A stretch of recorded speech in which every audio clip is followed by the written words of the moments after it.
Estudar. Uma atividade que requer foco, concentração, disciplina e ainda assim, se você fizer da forma errada, esquece. Não, sério. Literalmente, você esquece 50% do que você estudou depois de 1 hora e até 70% depois de um dia. Ou seja, se você estudar da forma errada, esquece. Alguns anos atrás, eu entrei numa jornada maluca de estudos para concurso público. E para conseguir vencer essa batalha, eu tive que usar os mais variados recursos, as mais variadas técnicas, desde métodos não tão clássicos, digamos assim, até técnicas para conseguir ficar acordado e conseguir dar conta de todo o conteúdo que eu tinha que estudar. Sim, eu realmente estudei com o pé numa bacia de gelo e o resultado foi que eu fiquei com sono e ainda fiquei doente. Além disso, eu tentei outras maluquices, como um controle extremamente detalhado em planilhas do Excel. E claro, como se negligenciar o meu sono não fosse o bastante, eu ainda tentei aprender enquanto dormia. Na verdade, essa é uma ideia muito boa, né? Pena que não dá certo. Bom, teve dias que minha planilha chegou a marcar 13 horas líquidas de estudo. Aí você deve estar pensando, nossa, se ele estudou 13 horas líquidas por dia, deve ter passado rapidinho, né? 3 anos. E eu fiz mais de 30 concursos. Então, não é uma média muito boa. Então, foi estudando do jeito errado que eu aprendi o jeito certo de estudar. E esse vídeo é para que você não cometa os mesmos erros. Além da minha experiência pessoal, eu fiz alguns cursos sobre o assunto e li alguns livros sobre como aprender a aprender. E o último deles, e o mais importante na minha opinião, é esse aqui, chamado Fixando Conhecimento. Em inglês, Make It Stick, do autor Mark McDaniel. Esse autor é um psicólogo americano que pesquisou durante décadas como aprender a aprender. E ele condensou nesse livrinho aqui as técnicas mais eficientes para aprender. Ou seja, nesse vídeo eu vou te mostrar os erros que eu cometi e as técnicas que o autor sugere para que você não cometa o mesmo. Um dos principais erros que eu cometia era sublinhar e depois reler aquilo que eu tinha sublinhado. Então, quando eu tinha um capítulo muito grande pela frente, o que eu fazia era ler o capítulo sublinhando todas as partes que eu achava importante. Só que no final das contas, e isso já deve ter acontecido com muita gente, eu acabava com a página inteira sublinhada. E o pior, quando eu ia reler aquele capítulo, eu achava que eu estava sabendo tudo que estava escrito ali, só que na verdade o meu cérebro já estava familiarizado com aquela informação.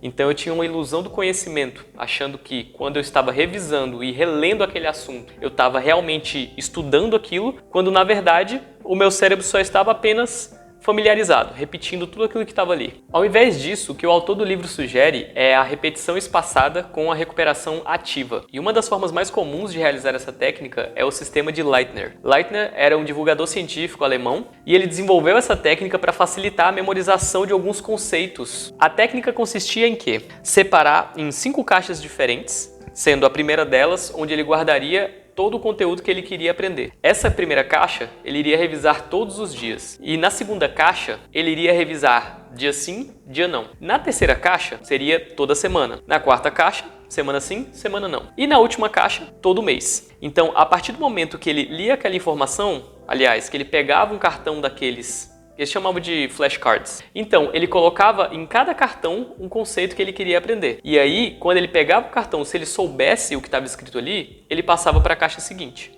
Então, ele acertou o cartão, ele ia para a caixa seguinte, ou seja, ele ia revisar dia sim, dia não. Então, na primeira caixa, ele colocava os cartões com os conceitos que ele queria memorizar, sendo à frente do cartão uma pergunta e atrás do cartão a resposta. Se ele acertasse a resposta, o cartão movia para a caixa seguinte. Se ele errasse a resposta, o cartão movia para a primeira caixa. Algumas adaptações dessa técnica dizem que você pode colocar, ao invés de mover para a primeira caixa, apenas para a caixa anterior. Então ele diminui a curva do esquecimento, sendo que toda vez que ele revê a informação, se ele souber a informação, ele vai repeti-la menos vezes. Se ele não souber, ele retorna e acaba tendo que repeti-la mais vezes até conseguir aprender. Então, com esse método, você consegue praticar tanto a repetição espaçada quanto a recuperação ativa. A repetição espaçada, porque você vai ter um intervalo de estudo entre aquilo que você está estudando, e a recuperação ativa, porque não são frases para você decorar, e sim uma pergunta que faz com que você reflita antes de ter que responder aquilo. Hoje em dia, você não precisa separar caixas na sua casa para realizar essa técnica. Se você quiser fazer dessa forma manual, beleza. Só que existem vários aplicativos em que você consegue realizar essa técnica. O mais conhecido deles é o Anki, e eu uso ele no meu dia a dia. Eu uso ele para estudo de línguas, eu uso ele para trabalho também. Então, assim, ele é excelente para você praticar esse sistema de repetição espaçada e a recuperação ativa. O meu segundo erro mais comum era não testar o suficiente.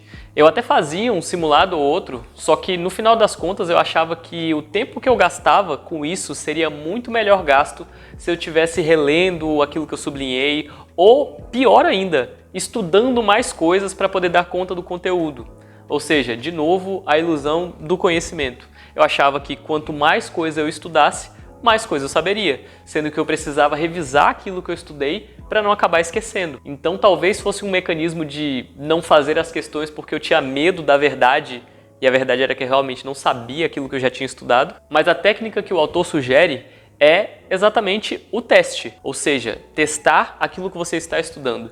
Não para você saber se você iria passar ou não numa determinada prova, mas para você saber e identificar aqueles pontos fracos que você precisa estudar mais. E eu sei que você desenvolver questões para você responder depois, você desenvolver simulados personalizados, baseados naquilo que você já estudou ou nos seus pontos fracos, dá muito mais trabalho do que você apenas reler aquilo que você já estudou. Só que o outro estudo realizado pelo autor sugere que quanto mais trabalho você tem no estudo ou na revisão daquele estudo, maior a retenção. O que quer dizer que quanto mais difícil for essa revisão, quanto mais trabalhosa for, mais você vai aprender e menos você vai precisar estudar aquilo de novo. Inclusive, você pode combinar essa segunda técnica com a primeira, ou seja, fazer perguntas dos seus pontos fracos com a repetição espaçada e recuperação ativa. É um ótimo método. Bom, e o terceiro erro que eu mais cometia era não aprender o suficiente para ensinar. E aqui eu nem preciso me aprofundar muito, porque se eu não revisava direito, se eu não fazia questões para identificar os pontos fracos, obviamente eu não sabia o conteúdo que eu estava estudando. E uma forma de saber se você realmente domina aquele assunto que você estudou é tentar explicar ele para outra pessoa. E a técnica que o autor sugere nesse sentido se chama elaboração. E não só é você saber explicar para alguém aquilo que você já estudou, mas você elaborar o assunto de tal forma que você consiga conectar esse assunto com outras áreas que você já conhece. Então, quando você faz essa conexão do assunto que está sendo estudado com outras áreas que você já conhece, facilita a construção de novas sinapses no seu cérebro. É uma forma de você fixar o conhecimento que você está aprendendo. E eu acho que é bem fácil de identificar quando isso acontece, né? Quando a gente vê por que professores sabem tanto de determinado assunto, é porque eles explicam para diversas pessoas aquele assunto inúmeras vezes. Então eles têm que realmente dominar aquele assunto. Então se você consegue explicar aquilo que você estudou para outra pessoa, você está no caminho certo. Bom, para concluir, revisar da forma correta dá muito mais trabalho, eu sei. Só que revisar da forma correta também vai reduzir a quantidade de vezes que você vai precisar estudar aquele assunto. Então, no final das contas, é muito mais eficiente. E também é importante relembrar que quanto mais passivo for o estudo, menos efetivo ele vai ser. Então, quanto mais ativo, quanto mais trabalho der, mais eficiente vai ser o estudo. O exemplo disso é esse vídeo que você está vendo. Além de ler o livro, eu tive que elaborar o assunto de tal forma a caber no roteiro de uma forma simples, concisa, para poder fazer esse vídeo. E eu consigo lembrar de muito mais coisas do livro do que se eu tivesse apenas lido o livro sem ter feito nada sobre ele. Então, se você quiser realmente aprender um assunto, você precisa revisar esse assunto de tempos em tempos, identificar os pontos fracos e aprender esse assunto de forma a conseguir explicar ele para alguém. Se você conseguir dominar essas 3 técnicas, eu tenho certeza que vai dar certo. Mas agora vocês me dão licença que eu preciso voltar a estudar.